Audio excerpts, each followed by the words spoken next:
The Galactic Council Hall was larger than any building on Earth. Its ceiling curved like the inside of a planet, glowing softly with moving stars.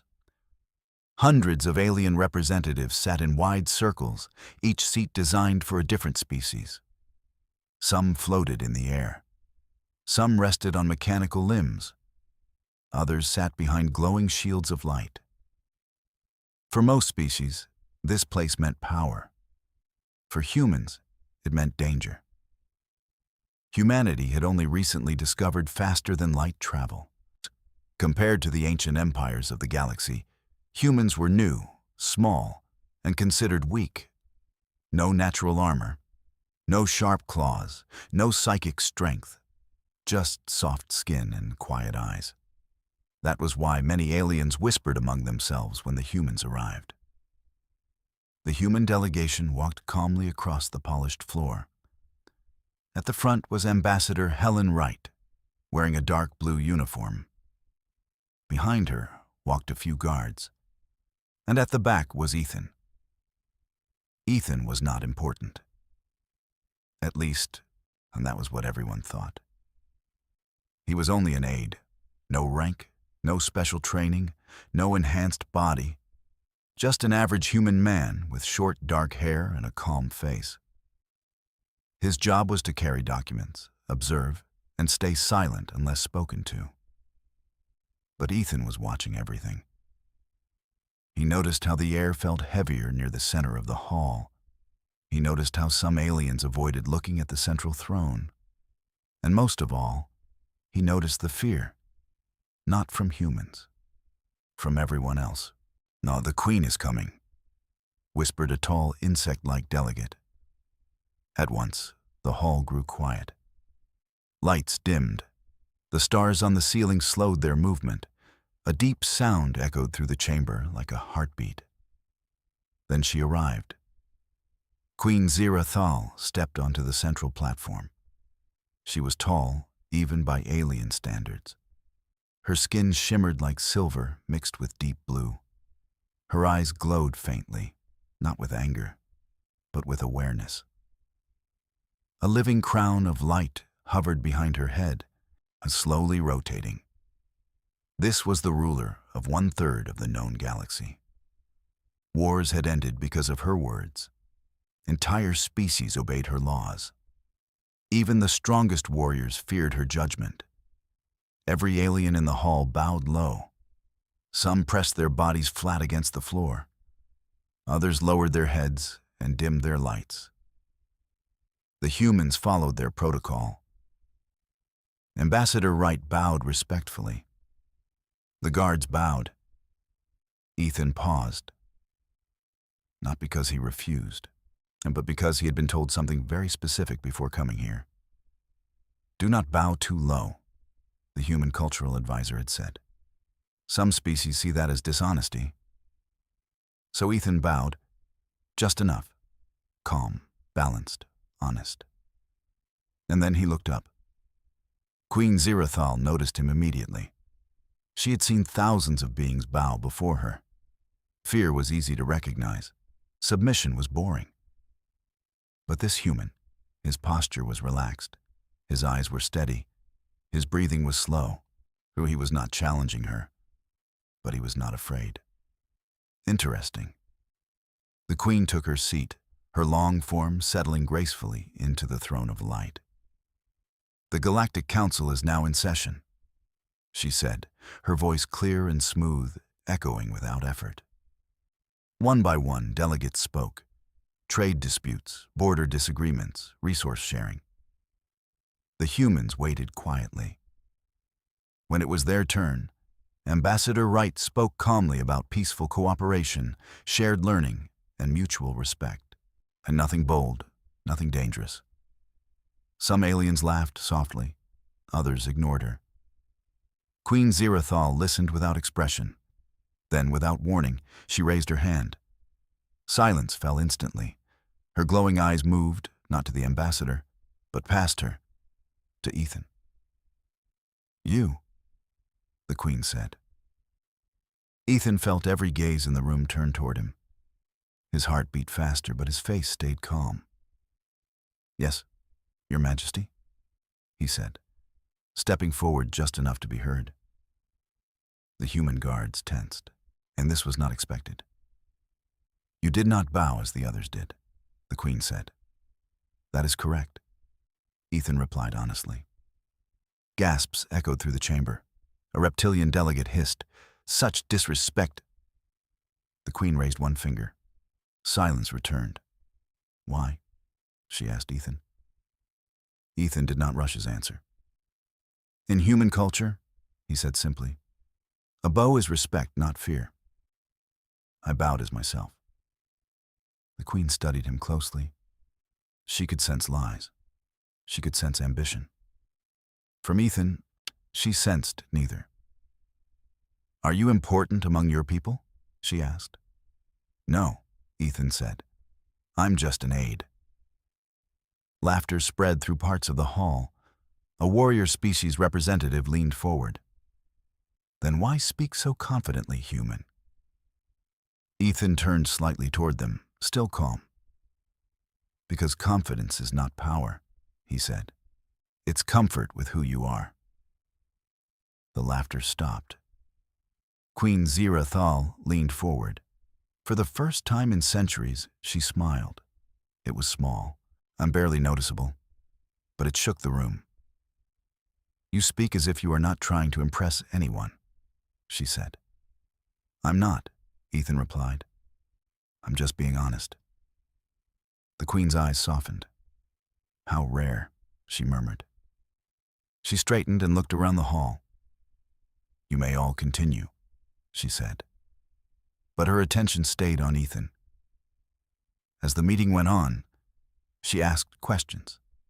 About humans, about Earth, about human emotions. Each time, Ethan answered simply when allowed to speak. No exaggeration, no fear, no pride. The Queen found herself listening more closely than she ever had. At last, the meeting came to an end. Before the session could close, Queen Zirathal spoke again. One final question, she said. Every being froze. She looked directly at Ethan. Human, she said gently. Are you single? The words echoed across the Galactic Council hall. Total silence. Ambassador Wright turned pale. Alien delegates stared in disbelief. Ethan blinked just once. Then he answered. Yes, he said honestly. Queen Zirathal's smile widened. How fascinating, she said. And in that moment, the balance of the galaxy quietly shifted. Silence filled the Galactic Council hall. It was not the normal silence of respect or fear. It was the silence of shock, the kind that made even ancient beings forget how to breathe. Queen Zirathal had asked a question no ruler had ever asked in public, and she had asked it to a human. Whispers started like soft wind across the chamber. Some lights flickered. Translation devices struggled to keep up as hundreds of minds tried to understand what they had just heard. Ambassador Wright slowly turned her head toward Ethan. Her face was calm on the outside, but inside, panic raced through her thoughts. Ethan stood still. He felt many eyes on him, some curious, some angry, some confused. But he did not feel fear. He had answered honestly, and now he simply waited. Queen Zirathal studied him again. She did not look amused by the chaos she had caused. Instead, she looked thoughtful. Interesting, she said softly. The word alone carried weight. A tall, armored alien rose from its seat. Its voice buzzed with anger. Your Majesty, this human is insignificant. This behavior breaks council decorum. Several others nodded. The Queen turned her glowing eyes toward the speaker. Sit, she said. The alien sat instantly. Her gaze returned to Ethan. Human, she said. Do you understand why the room reacts this way? Ethan thought for a moment. Yes, he replied, because power is expected to be distant, not personal. A low murmur passed through the council. "And yet," the Queen said, "you do not seem disturbed." "I was asked a question," Ethan said simply. "I answered." The Queen let out a sound that surprised everyone. It was laughter. Not loud, not cruel, warm. Many aliens froze. Some had never heard her laugh before, and others believed she could not. "Such a strange species," she said. "You treat words like tools, not weapons." She rose from her throne. The light behind her shifted as she stepped down onto the floor of the council itself, something she rarely did. She walked slowly toward the human delegation. Every step felt heavy to those watching. When she stopped, she stood only a few steps away from Ethan. "You do not seek advantage," she said. "You do not seek favor." "Why?" Ethan met her gaze. "Because if I did," he said, "you would notice." For a moment, the Queen said nothing. Then she nodded. "True." She turned to the council. "This meeting is concluded." Gasps erupted again. "But Your Majesty," someone began. "I said," she repeated calmly, "it is concluded." The council had no choice. One by one, alien representatives rose and departed, still whispering, still confused. The massive hall slowly emptied, leaving only the humans, a few royal attendants, and the Queen herself. Ambassador Wright approached carefully. "Your Majesty," she said, bowing. "If any offense was caused?" "There was none," the Queen said. "You may leave." The ambassador hesitated. "And Ethan?" The Queen's eyes shifted. "He stays." The human guard stiffened, but Ethan gently raised a hand. "It's okay," he said quietly. Reluctantly, the humans withdrew, leaving Ethan alone in the vast hall. Queen Zairathal turned and walked toward a large transparent wall that showed the stars beyond. "Do you know," she said, "why most species fear me?" "Because you rule them," Ethan replied. She shook her head slowly. "No, because they believe I cannot be questioned." She turned to face him. "You did not question me," she continued. "But you did not submit either." Ethan listened. "My people," the Queen said, "are raised to believe strength is distance, and that emotion weakens authority." "And do you believe that?" Ethan asked. The Queen paused. "I did," she admitted. She looked out at the stars again. "Until today." Ethan said nothing. He did not interrupt. He did not try to guide the conversation. He simply allowed silence. It was another thing she noticed. "You are comfortable with silence," she said. "Yes," Ethan replied. "Sometimes it's where the truth sits." The Queen looked at him with new interest. "My species does not choose partners," she said. "We are assigned, matched by genetics and power." "That sounds lonely," Ethan said gently. "It is," she replied without hesitation. The honesty surprised even herself. "Humans choose?" she asked. "Yes," Ethan said. "Sometimes badly, sometimes well. But it's always a choice." "And love?" she asked. "It happens when two people see each other as equals," he said. The Queen's eyes dimmed slightly, glowing softer. "Equals," she repeated, and she turned back toward him. "Do humans fear powerful partners?" "Only if they're treated as less," Ethan answered. The Queen was silent for a long moment. Then she straightened. "You will remain on the station," she said, "as my guest." Ethan blinked. "I'm not a diplomat," he said. "No," she agreed. "That is why you are valuable." She stepped closer. "Through you," she said, "I wish to understand humanity." "And what do you offer in return?" Ethan asked calmly. Another pause. Like respect, she said. The word carried weight. Across the galaxy, rumors began to spread. The Queen had taken interest in a human, not a warrior, not a leader, just a man who was not afraid to be himself. And for the first time, the stars seemed to be watching humanity, not with judgment, but with curiosity. The private observation chamber was unlike anything Ethan had ever seen. It was circular, with walls made of transparent crystal, showing a 360-degree view of the stars. Lights shimmered softly, reflecting the colors of distant planets. Strange instruments lined the edges, monitoring cosmic phenomena that Ethan couldn't begin to understand.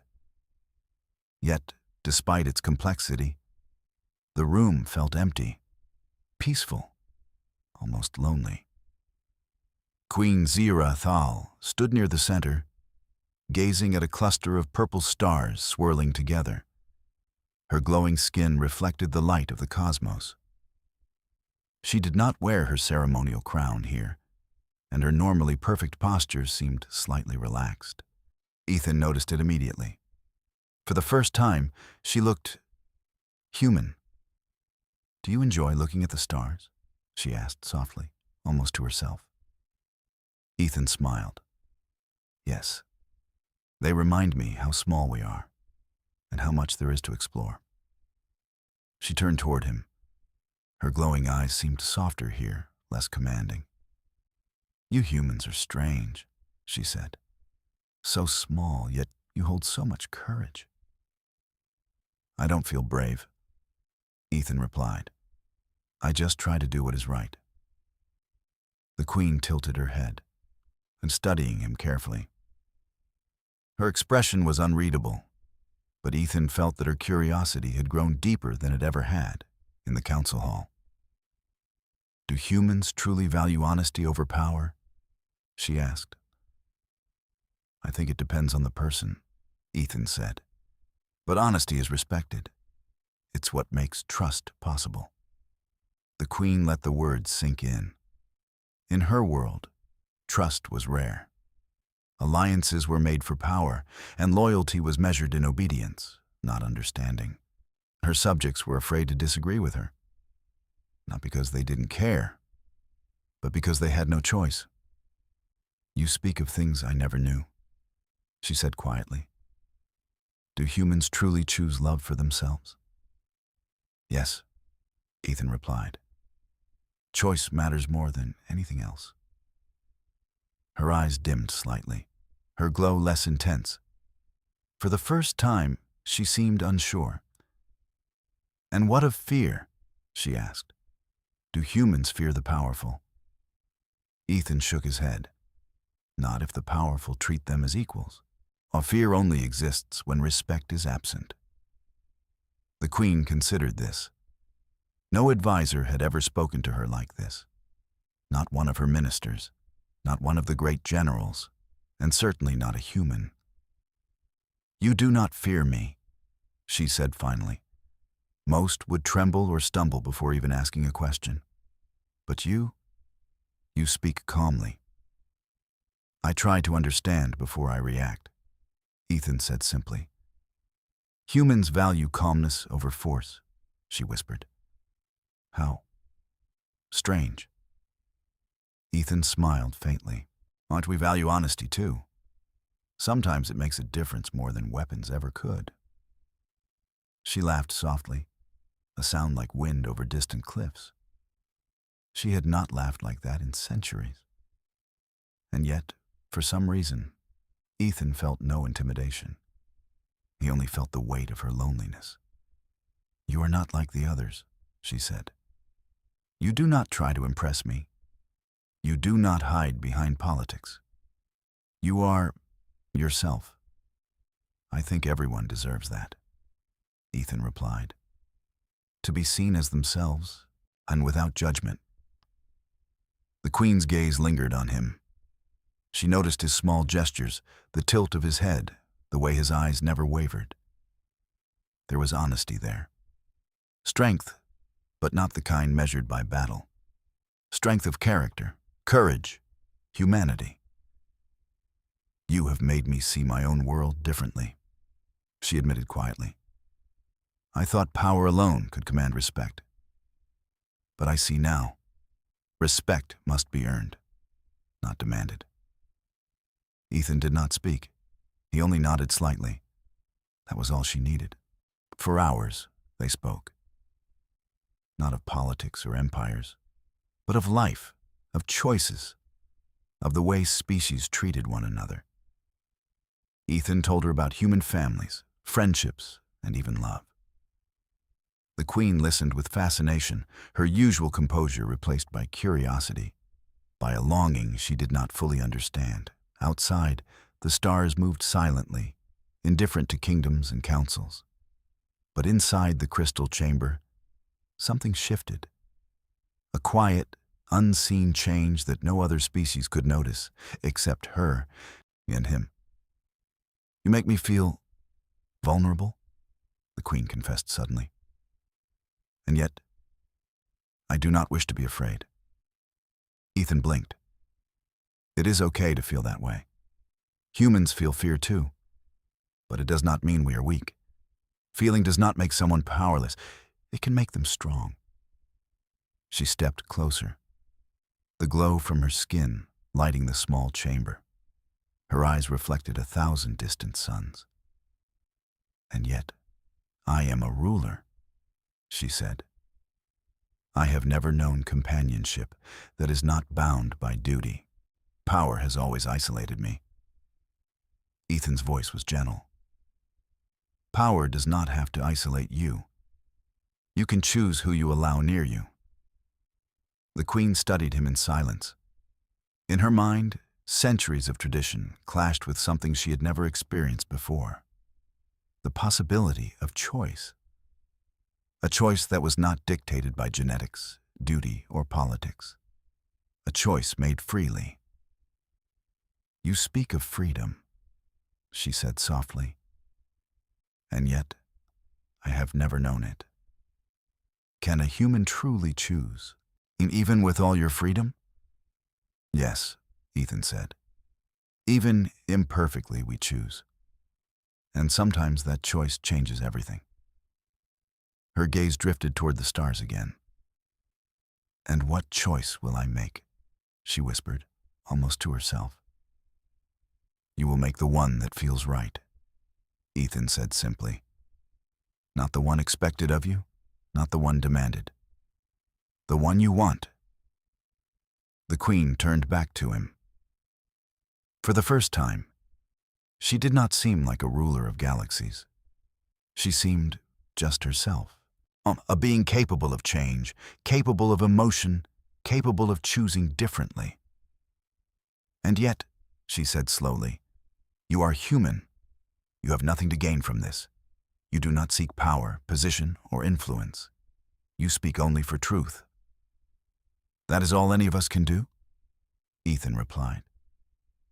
A silence followed, a comfortable silence. Neither of them spoke, yet both understood much more than words could convey. Finally, the Queen broke the quiet. You have made me question everything, she said.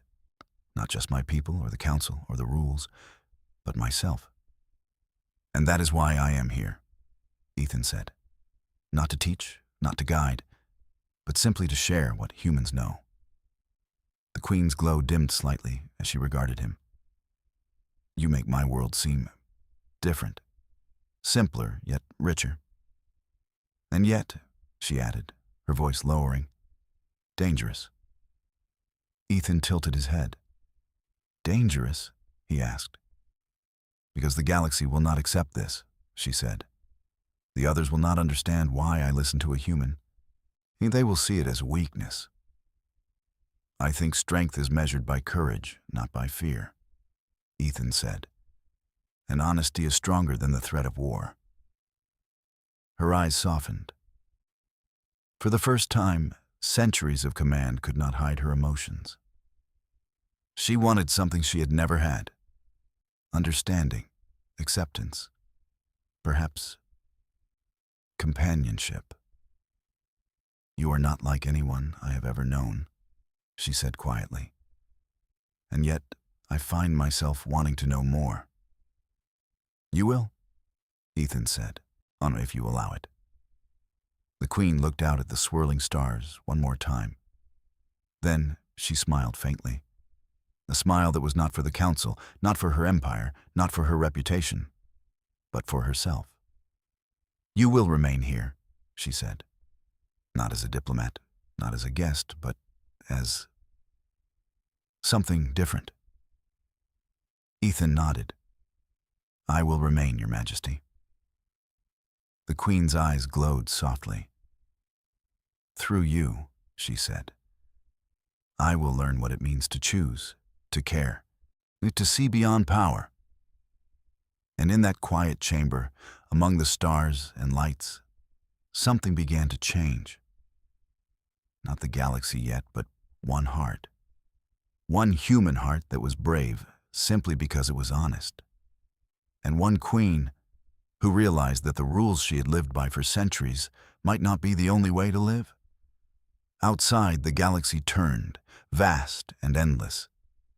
But inside, in the crystal observation chamber, two beings, one human, one alien, stood together, learning that courage came in many forms. Sometimes in honesty, sometimes in kindness, and sometimes in just being willing to see the world differently. And for the first time in centuries, the Queen, without a crown, felt something she had never known. Hope, the morning on the space station, was quiet. The stars outside the crystal walls glimmered as if they too were curious about what was happening inside. Ethan walked through the corridors, carrying a simple data pad, trying not to think too much about what had changed in the last few days. But it was impossible to ignore. The Queen had summoned him early. Not for council, not for ceremony, not for questions. This was personal. When Ethan entered the observation chamber, he found Queen Zirathal already waiting. She was sitting on a soft, glowing platform, her usual imposing posture relaxed. The crown was gone, leaving only her silver-blue hair glowing faintly in the light. For the first time, she seemed less a ruler of an empire and more herself. "Human," she said quietly, "you have taught me much in these days." Her glowing eyes held warmth, an emotion many aliens believed a weakness. Not about my empire, not about the galaxy, but about life itself. Ethan inclined his head politely. "I only shared what humans understand. The rest, you discovered yourself." She smiled softly. "Perhaps. But your courage, your honesty, it is rare, even among your kind. Most humans would bow completely, fear what they cannot understand. You are different." "I try to do what is right," Ethan said simply. "And sometimes, what is right is just telling the truth." The Queen's gaze lingered on him. For centuries, she had relied on power, threats, and obedience.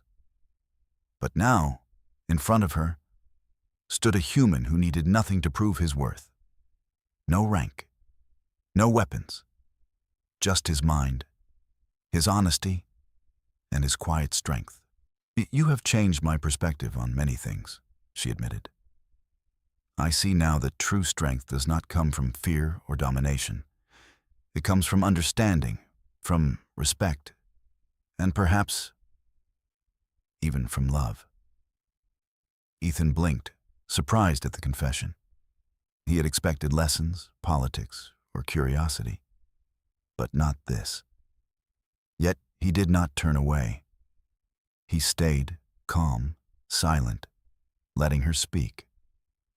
"Through you," she continued, "I understand that my empire can change. That humans can teach more than just diplomacy. That we can coexist differently." Outside the chamber, emissaries and delegates from other species whispered in confusion. Rumors had already begun to spread across the galaxy. The queen of one of the largest empires had shown interest in a human, not as a servant, not as a tool, but as a person. Some feared she had lost her mind. Others wondered if humans had discovered a new kind of influence, and the kind that could shift the balance of power without weapons or war. Inside the chamber, the Queen's voice softened. "Ethan, the Council expects me to maintain appearances, to continue tradition. But I do not wish to continue alone. I wish to see what it means to choose freely, not just for myself, but for my people.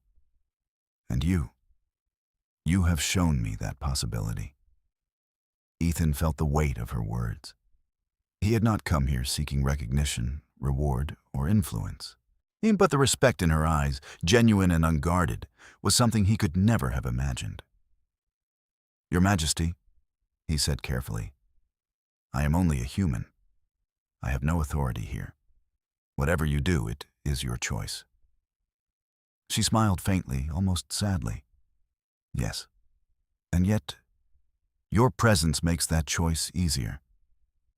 Not because you command it, but because you remind me that honesty, courage, and kindness matter more than fear."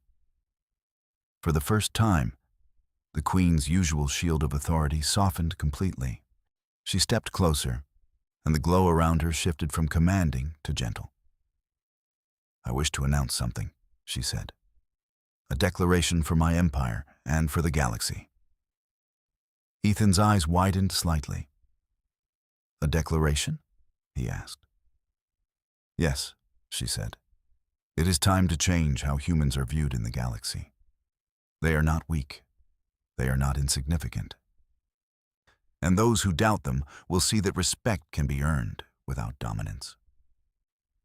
When the Queen stepped onto the central platform of the observation chamber, she opened a communication channel across the galaxy. One by one, the delegates, ambassadors, and rulers of distant empires connected. Hundreds of screens lit up. "I speak today," she announced. "Not as a queen enforcing law, but as a leader who has learned from a new species. Humans are not subjects. They are equals, when they have earned the right to stand with us, not by force, but by the courage to be themselves. Let it be known that from this day forward, humans shall be respected as partners of the galaxy." The silence that followed was deafening. Every species stopped what it was doing. Every representative listened. For centuries, the galaxy had measured strength by might, by weapons, by armies. But this declaration was different. It showed a new kind of power, the quiet, honest, and then brave kind that humans embodied. And then, slowly, the murmurs began.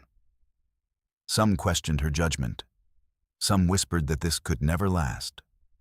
But others, quietly, began to understand. That strength came in many forms. That humanity's courage was not in their arms, but in their hearts. The Queen looked back at Ethan. "You see? Change can happen quietly, without battle, without destruction, because truth and honesty are more powerful than fear." Ethan smiled softly. "And I believe humans can make a difference. And sometimes, even the smallest voice can be heard across the stars."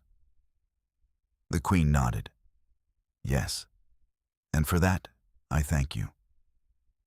Later, when the official broadcasts ended and the galaxy had time to process the declaration, the Queen asked Ethan once more, privately. Her tone was gentle, her glow warm, and her expression almost shy.